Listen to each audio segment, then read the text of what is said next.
आहा, वाचक हो. हे लिखित असता मूळ लेखक म्हणतो. महाराजांच्या रागाची आठवण होऊन मलाही कापरे भरले व लेखणी चालत नाहीशी झाली.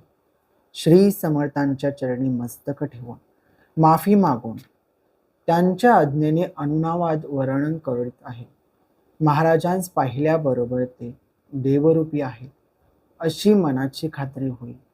दुसरी गोष्ट अशी की महाराज वाटतील तशी अचाट कृत्य करीत, परंतु कोणत्याही वेळी त्यांचे अमृत दृष्टीने अपघात किंवा विपरीत गोष्ट घडून आल्याचे एकही उदाहरण कोणाच्या ऐकण्यात आलेले नाही. आता पुष्कळ रिलीफ वाटतोय. तुमची ड्युटी सुरू झाली ना आत्ताच? 2 वाक्यामधलं अंतर उदयनं इतकं कमी ठेवलं होतं की सुनीता कानकोंडी झाली. पण नर्स सहज हसली.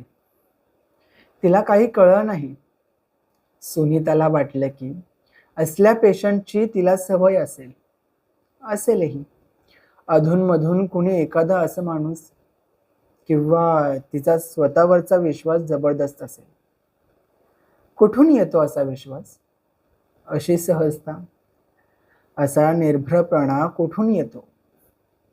नर्स टपटपत बाहेर पडली आणि उदयनं पुन्हा डोळे मिटून घेतले. सुधा मामी आल्या तेव्हा त्याला झोप लागली होती.